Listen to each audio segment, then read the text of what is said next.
A few days after returning from their honeymoon, Leo was in his backyard, happily working on his prized collection of remote-controlled airplanes. His new wife stood nearby watching him launch and land them for a while.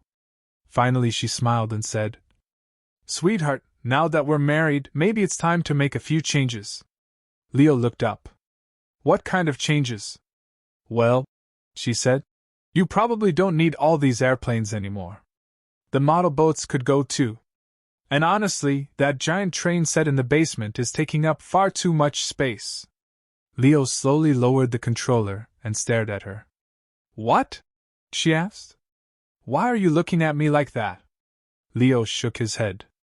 "Nothing, it's just that for a second there, you sounded exactly like my ex-girlfriend." Her jaw dropped. "Ex-girlfriend?" "Yes." "You never told me you had an ex-girlfriend." Leo shrugged. "I didn't." An 82-year-old woman was standing in line at a busy bakery one morning. The impatient man behind her kept checking his watch, sighing loudly, and muttering complaints because she was taking a little extra time choosing her pastries. The woman smiled and said nothing. When she finally reached the register, she quietly paid for her own order. And his as well. The cashier glanced at the man and told him what had happened. Instantly, he looked embarrassed. As they moved toward the pickup counter, he gave her a grateful wave and mouthed, "Thank you." The woman smiled sweetly. Then, when the employee placed both orders on the counter, she picked up both bags. The man blinked. "Wait, one of those is mine." The woman cheerfully held up the receipt. "Not according to this." Then she headed out the door carrying both bags. The poor fellow stood there speechless. Now he had to get back in line and order his breakfast all over again. A traveling salesman stopped at a small roadside diner late one evening. The regulars there loved playing tricks on strangers, and before long, they decided he would be their next victim. After finishing his meal, the salesman walked outside and discovered his car was gone. He marched back into the diner, slammed his briefcase onto the counter, and shouted, "Which one of you jokers moved my car?" Nobody said a word. The salesman slowly looked around the room. "All right," he said. "I'm going to sit down and have one more cup of coffee. And if my car isn't back in the parking lot by the time I finish, I'm going to do what I had to do in Arizona. And believe me, I don't want to do what I had to do in Arizona again." The diner became completely silent. The salesman calmly drank his coffee. When he finally walked outside, his car was parked exactly where it had been before. As he got in, the diner owner followed him out. "Hold on," he said. "Just out of curiosity, what happened in Arizona?" The salesman started the engine, smiled, and said, "I had to take the bus home." A man had just bought a brand new compact sedan after weeks of arguing with his wife about it. She had wanted him to buy a big pickup truck, but he insisted the little car was more practical. A few days later, he spotted her walking home from the grocery store and decided to surprise her. He pulled up beside her and rolled down the window. "Hey, beautiful, need a ride?" Without even looking at him, she kept walking. A block later, he pulled up again. "Come on, I'll stop for coffee on the way home." She ignored him and kept walking. Finally, he drove up one last time and said, "All right, final offer. Coffee, dessert, and I'll even carry all the groceries." His wife stopped, turned around, and shouted, "Look, honey! You're the one who bought the compact sedan instead of the pickup. You drive it!" A retired man decided to meet with a financial advisor to see if his retirement savings would last another 20 years. After reviewing stacks of paperwork, investment statements, and budgets, the advisor smiled and said, "You're actually in pretty good shape financially for someone your age." The man, who had just turned 70, thought about that for a moment. Then he asked, "Do you think I'll still have plenty of money when I'm 90? The advisor adjusted his glasses. "Let's see. Do you travel?" "No." "Do you take luxury vacations?" "No." Do you collect expensive watches, classic cars, or rare artwork? Nope. The advisor continued. Do you eat at fancy restaurants every week? No. I mostly eat the same simple meals at home. Do you enjoy cruises, concerts, sporting events, or shopping sprees? No. The advisor nodded thoughtfully. One last question. Do you have any expensive hobbies at all? Not really, the man replied. The advisor leaned back in his chair, looked him straight in the eye, and said, Then why are you so worried about running out of money? A woman was waiting at an airport when she noticed an older gentleman traveling with his energetic young grandson. The boy was a whirlwind. At the ticket counter, he was demanding souvenirs. At the snack stand, he wanted every treat in sight. At the boarding gate, he was running in circles and asking 1,000 questions. Yet the grandfather remained remarkably calm. Every few minutes he quietly said, Take it easy, George. Stay calm, George. We're almost there. Don't lose your patience, George. Just a little longer, George. The woman was impressed. Even when the boy accidentally spilled a drink and nearly knocked over a suitcase, the grandfather never raised his voice. Instead, he simply smiled and said, That's okay, George. Everything's under control. After the flight landed, the woman caught up with him at baggage claim. I just have to tell you, she said. Your patience is amazing. That little boy is so fortunate to have a grandfather like you. The way you kept encouraging George the whole time was wonderful. The old gentleman chuckled. Thank you, ma'am. But I'm George. The boy's name is Ethan. A university alumni office noticed something puzzling. One of the school's most successful graduates had never contributed a single dollar to the annual alumni fund. So the fundraising director decided to call him personally. Good afternoon, she said. Our records show that you've built a very successful business, yet you've never made a donation to support the university. Would you consider giving back to the school that helped launch your career? There was a brief silence. Then the businessman replied. Before we continue, did your research happen to show that my father is currently supporting his elderly parents and struggling to cover their living expenses? The director hesitated. No, sir, it did not. The businessman continued. Did it show that my cousin recently lost his business and is trying to keep his family afloat? I'm afraid not. And did it show that my best friend is dealing with major financial problems after a natural disaster damaged his home? The director was growing increasingly uncomfortable. No, sir. We weren't aware of any of that. The businessman paused.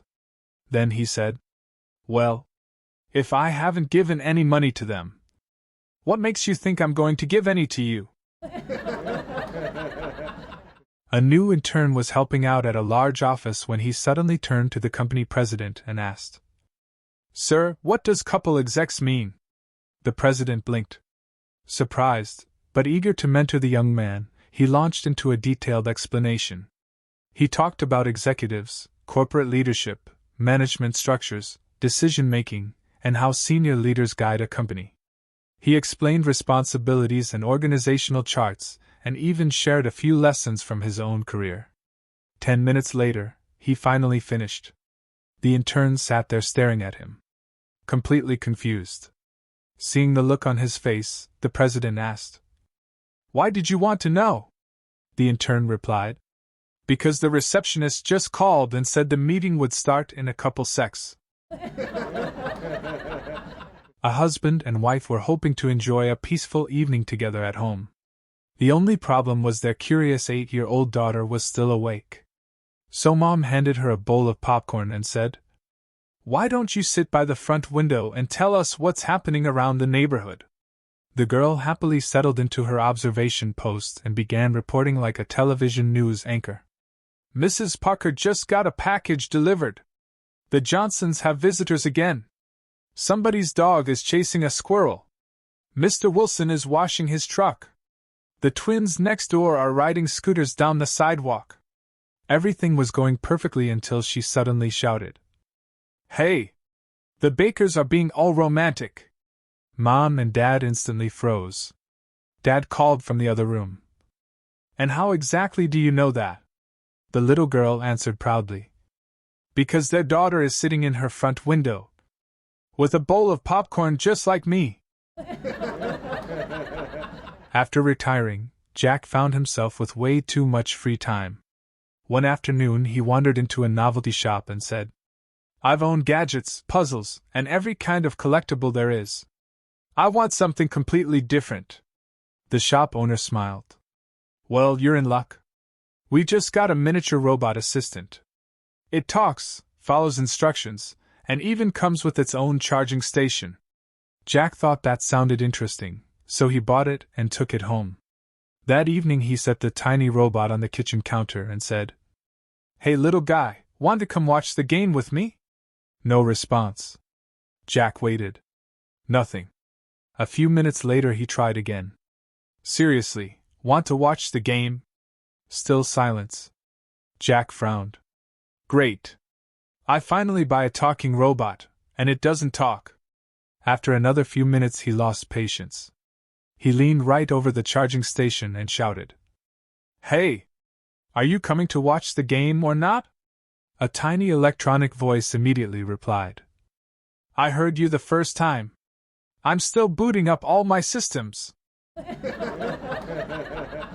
A businessman from New York walked into a bowling alley and announced, "I've got $500 for anyone here who can bowl 10 strikes in a row." The whole place went quiet. People looked at each other. Nobody stepped forward. Then one man quietly got up from a table and walked out the front door. About 30 minutes later, he came back and approached the businessman. "That offer still stands?"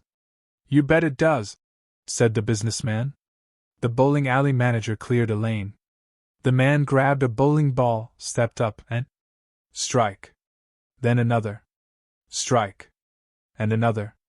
One after another, he rolled 10 straight strikes. The entire bowling alley exploded with applause. Shaking his head in disbelief, the businessman handed over the $500. "That's incredible," he said.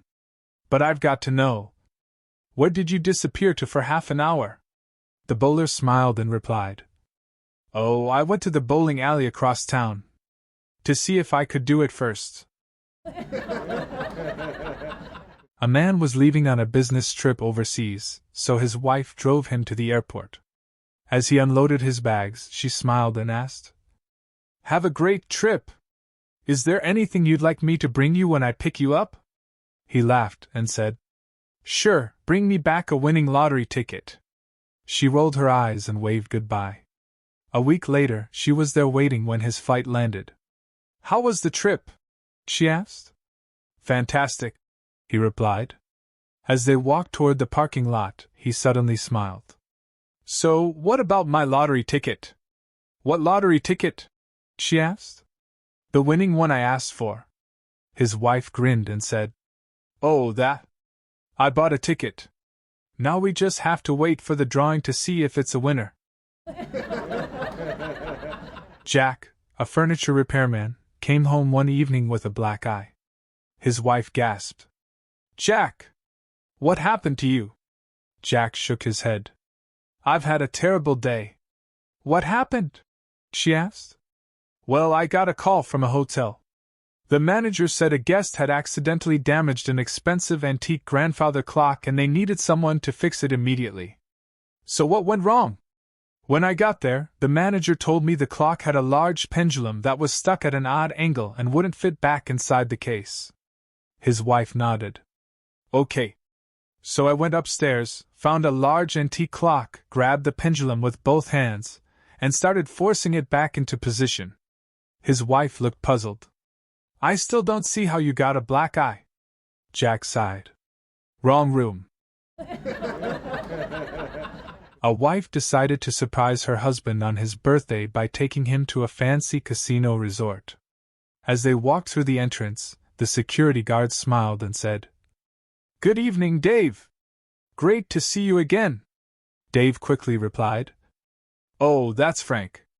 We play softball together." His wife raised an eyebrow but said nothing. A few minutes later, they sat down at a card table. The dealer grinned and asked, "Your usual seat, Dave?" His wife looked at him suspiciously. Dave shrugged. "He's on my bowling league."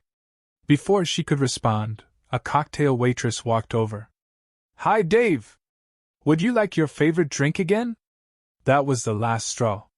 His wife grabbed him by the arm and marched him straight out of the casino. Furious, she pulled him into a taxi. As soon as they got inside, the driver looked in the rearview mirror and laughed. "Well, Dave, this is the angriest one you've brought with you yet. Dave's funeral is on Sunday." A large company was testing a revolutionary new workplace device. The invention could transfer job stress from one employee to another. During the trial, a department manager and his assistant volunteered to participate. The manager had been overwhelmed for months, so the company therapist explained. "We can transfer some of your daily stress to your assistant. Most people can barely handle a small percentage." The assistant laughed. "How bad can it be?" The machine was activated at 10%. The therapist asked. "Feeling anything?" The assistant shrugged. "Not really." Surprised, the therapist increased it to 25%. Still nothing. At 50%, the manager looked noticeably more relaxed while the assistant sat comfortably sipping coffee. "Honestly," he said, "I've had more stress waiting in traffic." The therapist was stunned. "All right," she said. "Let's try 100%. Nobody has ever handled that much." "Go for it," said the assistant confidently. The machine was turned all the way up. Instantly, the manager felt completely carefree. Meanwhile, the assistant felt absolutely nothing. The therapist couldn't believe the readings. The experiment was declared a complete success. At the end of the day, the manager and assistant left work smiling. As they pulled out of the parking lot, they noticed the office intern lying unconscious beside a mountain of unfinished paperwork. The manager frowned. "What's going on over there?" The assistant looked at the stack of reports, emails, spreadsheets, and missed deadlines. Then he smiled and said, "I think we just found out where all the stress was going." A company manager arrived at work one morning and was shocked to find his usually messy employee's desk perfectly organized. The computer was shut down properly. The paperwork was stacked neatly. Even the coffee mug had been washed. Right in the center of the desk sat an envelope labeled, "To my boss." With growing concern, the manager opened it and began to read. "Dear boss, I'm sorry to inform you that I've resigned and left town. I had to follow my dream of becoming a professional treasure hunter. I've joined a group of adventurers who spend their days searching for lost gold and ancient artifacts. I know you wouldn't approve of my new lifestyle, especially since our team leader lives on a boat, wears pirate boots, and insists on being called Captain Thunderbeard. But there's more. We've invested all our savings into maps, shovels, and metal detectors. We're planning to sail around the world looking for hidden treasure. The captain says we'll be rich within a year. Don't worry about me. I'm fully prepared for this life. Someday I'll return and tell everyone about my adventures. Sincerely, Kevin." The manager nearly fainted. Then he noticed a note at the bottom. "P.S. None of the above is true. I'm in conference room B. I just wanted to remind you there are worse things than the quarterly sales report sitting on your desk. Let me know when it's safe to come back." "Teacher, why did you laugh?" Boy 1. "I saw a strap of your brow." "Teacher, get out. No class for you for a week." Another boy laughs. "Teacher, why did you laugh?" Boy 2. "I saw both straps." "Teacher, get out. No class for you for a month." She bends down to pick up a chalk and little Johnny starts walking out. "Teacher, Johnny, why are you going out?" "Johnny, with what I saw, I think my school days are over." A famous movie director was wandering around a massive film studio when he realized he had no idea where the new set had been built. Spotting a technician working nearby, he hurried over and said, "Excuse me. Can you help me? I'm supposed to be meeting my crew right now, but I have absolutely no idea where I am." The technician looked around and replied, "You are standing in Building 7, Sector C, approximately 150 feet east of Soundstage 4 and 80 feet south of the prop warehouse." The director stared at him. "You must be an engineer." "I am," said the technician. "How did you know?" The director sighed. "Because everything you just told me is completely accurate. But it doesn't actually help me. I still don't know how to find my crew, I'm still lost, and now I've wasted even more time." The technician smiled. "You must be a studio executive." The director nodded. "Actually, yes." "How did you know?" The technician replied. "Because you don't know where you are or where you're going. You ended up here because of a lot of planning meetings and very little direction. You made a commitment you don't know how to keep, and now you're expecting the people doing the work to solve the problem for you. And somehow, if nothing improves, it'll end up being my fault." A wealthy art collector was visiting a seaside town when he spotted a rare kite that had blown into a private beach club. As he started climbing over the gate to retrieve it, an elderly groundskeeper rolled up in a golf cart. "Where do you think you're going?" the old man asked. "My kite landed inside," the collector replied. "I'm just going to grab it." The groundskeeper shook his head. "This is private property. You're not coming through that gate." The collector straightened his expensive jacket and said, "Listen, old fellow. I'm a very influential businessman. If you stop me from getting my property back, I'll have lawyers making your life miserable for years." The old man chuckled. "Well, around here we settle disagreements with the 3-bucket rule." The collector frowned. "The 3-bucket rule?" "Simple," said the groundskeeper. "I get 3 turns first. Then you get 3 turns. We keep going until somebody quits." The collector looked at the much older man and smiled. He was younger, stronger, and confident he could handle whatever this was. "Fine," he said. "Let's do it." The groundskeeper walked over to a nearby shed and picked up a large bucket. Without warning, splash! A bucket of icy seawater landed right on the collector. Before he could recover, splash! A second bucket drenched him completely. Then, splat! The third bucket turned out to be full of wet beach sand, covering him from head to toe. Coughing and sputtering, the collector staggered to his feet. "All right," he growled. "My turn!" The old groundskeeper tipped his hat, climbed back into his golf cart, and smiled. "Nope. I give up. You can have the kite."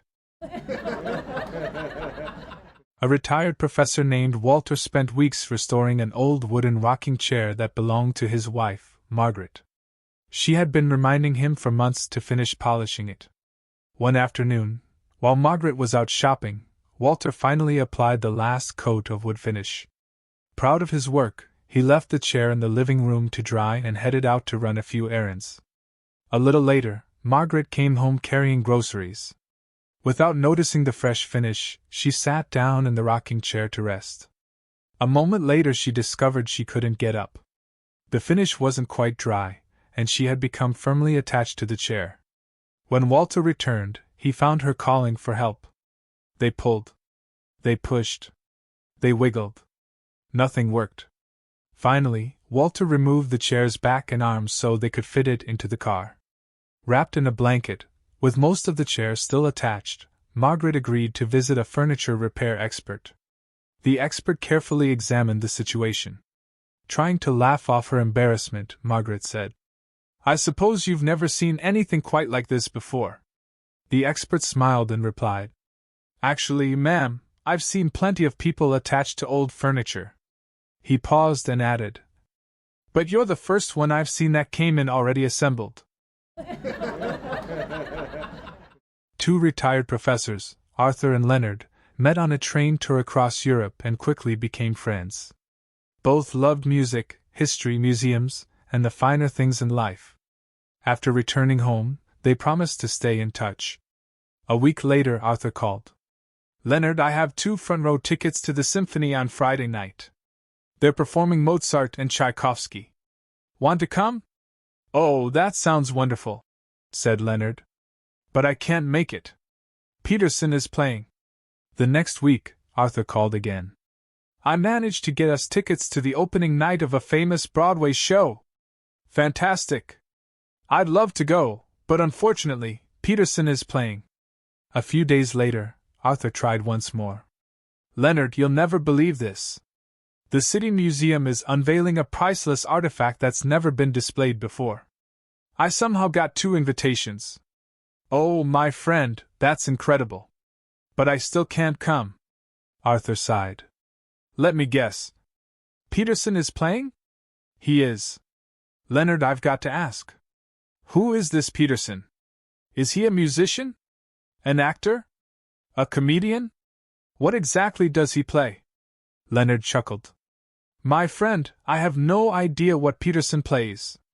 I don't know where he plays. All I know is that whenever Peterson is playing, I'm playing golf with his wife. Michael, a tall and handsome man, strolled into a bustling sports bar just before closing time. The dim lights flickered over rows of liquor bottles, the air buzzing with conversation and the occasional cheer from a televised game. He found an open seat at the bar, right next to a stunning blonde nursing a cocktail, and settled in just as the 10 o'clock news came on. The broadcast cut to a live report. A man was teetering on the edge of a skyscraper, clearly contemplating a jump. The bar quieted slightly as patrons turned their attention to the screen. Michael shook his head. You know what? I bet he jumps. The blonde, tilting her head thoughtfully, smirked. No way. I bet he won't. Michael grinned, reaching for his wallet. All right then, $30 says he will. She laughed, confident in her wager, and matched his bet, placing her money on the bar. They both leaned forward, eyes locked on the screen. And then, the man on the ledge stretched his arms out dramatically and executed a perfect swan dive off the building, plummeting to his fate. The blonde gasped, horrified. She sighed in defeat, slid her money toward Michael, and said, Fair's fair. Here's your $30. Michael hesitated, looking almost guilty. I can't take your money, he admitted. I saw this earlier on the 5 o'clock news. I already knew he was going to jump. The blonde stared at him for a moment, then rolled her eyes. Yeah, I saw it too. But I didn't think he'd do it again. Michael blinked. Then he shrugged. And took the money. At a convention, 3 receptionists were chatting about how dodgy their coworkers were. The first one scoffed. Nobody is dodgier than car salesmen. My colleagues will patch up a car just enough so it drives off the lot, then breaks down a few miles later. And when the customer complains, they'll swear it was in perfect working order. The second one laughed. That's nothing. I work in a law office. My colleagues will represent your dodgy car dealers in court and make sure they get away with it. They can argue anything. It's practically an art form. The third receptionist sighed. Wow, that actually hits close to home. I recently bought a car that did exactly that, drove fine when I left the dealership, but after work, it wouldn't start.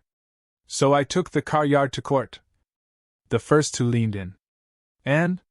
What happened? She shook her head. Their lawyer, one of my colleagues, successfully argued that they weren't at fault. The first receptionist frowned. So which was dodgier, the car salesman or the lawyers? The third woman groaned. Neither. My colleagues were dodgier. I work for the local police. While I was sitting in my broken-down car in the station parking lot, trying to get it started, one of my colleagues reversed into me and then arrested me for reckless driving. CEO Richard had always believed in leadership by example. So, when one of his employees, Greg, suggested a weekend rock climbing trip to bond as a team, Richard was all in. After all, he was an experienced climber. The climb was tough, but Richard powered ahead, reaching a narrow ledge first. Below him, Greg struggled, his hands sweaty as he clung to the rock face. Then, disaster struck. Greg lost his grip. With a yelp, he slipped off the cliffside, yanking hard on the rope connecting them.